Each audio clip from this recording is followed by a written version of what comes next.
अफगानिस्तान में अब आगे क्या होगा और ये जो आग है क्या वो पाकिस्तान को भी झुलसाएगी? पाकिस्तान से वरिष्ठ पत्रकार हामिद मीर मेरे साथ जुड़ रहे हैं। हामिद मीर के साथ साथ इस समय जम्मू कश्मीर से अशरफ वानी, राजधानी दिल्ली से सटे हिंडन से अरविंद ओझा और जितेंद्र बहादुर सिंह मेरे साथ जुड़ रहे हैं। लेकिन हामिद, मैं पहले आपसे जानना चाहूंगा, पाकिस्तान में एक तरह का जश्न मनाया जा रहा है जैसे ये पाकिस्तान की सेना की जीत हो। पाकिस्तान के जो प्रधानमंत्री इमरान खान वो कह रहे हैं कि कैद की बेड़ियां काट दी है अफगानिस्तान ने। क्या ये आपका भी यही मानना है कि यही हुआ है या पाकिस्तान को सेलिब्रेट नहीं करना चाहिए?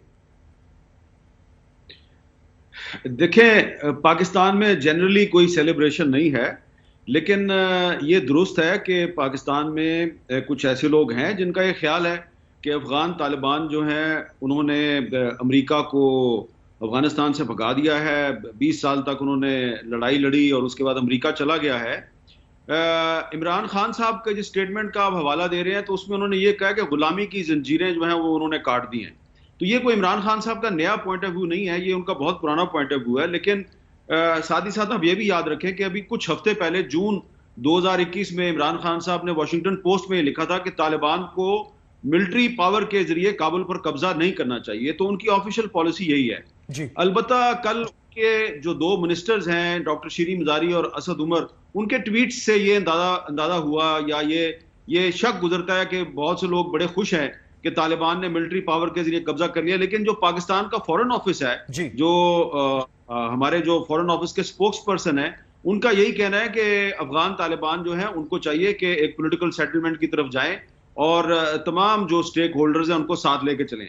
तो जनरली तो असली पाकिस्तान कौन सा है? असली पाकिस्तान कौन सा है? जो शिरीन मजारी ट्वीट कर रही है कि अमेरिका की शिकस्त हुई है, जिस तरह से साइगोन से अमेरिका भागा था हेलीकॉप्टरों में एम्बेसी से, और वही अब काबुल में हो रहा है, क्या वो पाकिस्तान का असली चेहरा है? आप तो अंदर से देख रहे हैं आपके अपने देश को, आपको क्या नजर आ रहा है? क्योंकि सेलिब्रेशंस के बारे में बहुत ज्यादा कहा जा रहा है, आपने उसके बारे में लिखा है कि यह सेलिब्रेशन नहीं होना चाहिए। नहीं, देखें, लेट्स बी रियलिस्टिक। कुछ लोग सेलिब्रेट कर रहे हैं, उसमें सिर्फ शीरी मजारी नहीं है, जमात इस्लामी भी सेलिब्रेट कर रही है, जमीयत उलमा इस्लाम लेड बाय मौलाना फजलुर रहमान वो भी सेलिब्रेट कर रहे हैं। लेकिन आप देखें कि जमात इस्लामी जो है उसकी हमारी जो नेशनल असेंबली है, लोकसभा है, उसमें 1 सीट है, और सेनेट जो है, जो अपर हाउस है, उसमें सिर्फ 2 सीटें हैं। JUI जो है उसके पास भी इतनी मेजोरिटी तो नहीं है। अलबत्ता जो हमारी मेन ऑपोजिशन पार्टीज हैं लाइक पाकिस्तान पीपल्स पार्टी, उन्होंने तो इस पे कंसर्न शो किया है। तो इसमें देखें दो चीजें हैं। कंसर्न शो किया है, ये बड़ी दुरुस्त बात आपने कही कि ये कंसर्न क्यों शो किया है।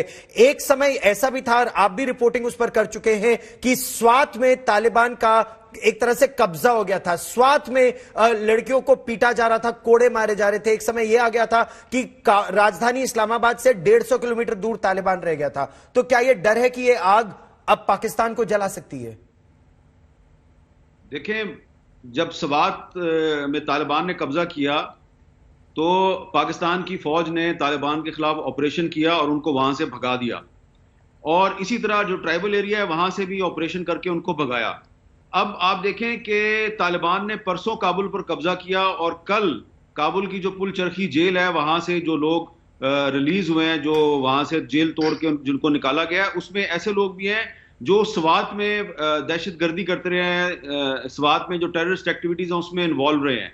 तो ये अफगान तालिबान जो है उनको एक तरफ तो पाकिस्तान को सेटिस्फाई करना है, दूसरी तरफ इंटरनेशनल कम्युनिटी को सेटिस्फाई करना है। क्योंकि जो लोग कल काबुल की पुल चरखी जेल से भागे हैं, उसमें जो मौलवी फकीर मोहम्मद हैं, वो बहुत ओपनली अलकायदा के साथ अपनी जो लॉयल्टी है उसको छुपाते नहीं है, उसका खुलकर इजहार करते रहे हैं। तो अलकायदा जो है वो अमेरिका की भी दुश्मन है, और अलकायदा जो है वो उसको इस पूरे रीजन में टेररिस्ट डिक्लेयर किया गया। यूनाइटेड नेशंस ने उसकी वजह से सैंक्शंस लगाई अफगानिस्तान पर। तो ये अफगान तालिबान के लिए एक बहुत बड़ा इम्तिहान है, एक चैलेंज है कि उनको अब ये साबित करना है कि उन्होंने जो दोहा में पिछले साल पीस एग्रीमेंट साइन किया था और यकीन दिलाया था कि वो अफगानिस्तान की टेरिटरी को किसी भी मुल्क के खिलाफ इस्तेमाल नहीं होने देंगे, तो उनको इसकी जमानत देनी पड़ेगी। लेकिन और यही सबसे बड़ा खतरा है, और इसी खतरे की तरफ मैं इशारा भी कर रहा था कि फकीर मोहम्मद तहरीके तालिबान पाकिस्तान के नंबर 2, एक तरह से देखा जाए तो पाकिस्तान के दुश्मन। अब एटलीस्ट पाकिस्तान की सरकार तो यह दावा करती है कि तहरीके तालिबान पाकिस्तान उनका दुश्मन है, लेकिन उनको भी रिहा कर दिया गया, अलकायदा के आतंकवादियों को रिहा कर दिया गया। अब वो सब अफगानिस्तान में बैठेंगे या उनका अगला हमला देर सबेर पाकिस्तान पर ही होगा? देखें, वो तो पहले से ही पाकिस्तान पर हमले कर रहे हैं और अभी थोड़ी देर पहले तहरीके तालिबान पाकिस्तान के जो हेड हैं मुफ्ती नूर वली महसूद, उन्होंने अभी थोड़ी देर पहले एक स्टेटमेंट जारी किया और उसमें उन्होंने अफगान तालिबान, जिसको वो अमारत इस्लामिया कहते हैं, उसको उन्होंने मुबारकबाद दी है और उनके साथ अपनी वफादारी जो है उसका दोबारा इजहार किया है। तो तहरीके तालिबान पाकिस्तान की पोजीशन बड़ी वाज़ेह है, वो अफगान तालिबान के साथ है और अफगान तालिबान के साथ मिलकर उन्होंने अमेरिका के खिलाफ लड़ाई में हिस्सा भी लिया है। साथ ही साथ वो पाकिस्तान के खिलाफ भी जो लड़ाई है उसको बरकरार रखे हुए हैं। और थोड़े दिन पहले उन्होंने CNN पर निक रॉबर्टसन को इंटरव्यू दिया, नूर वली महसूद ने, और उन्होंने कहा कि हम पाकिस्तान के खिलाफ भी अपनी जंग जारी रखेंगे।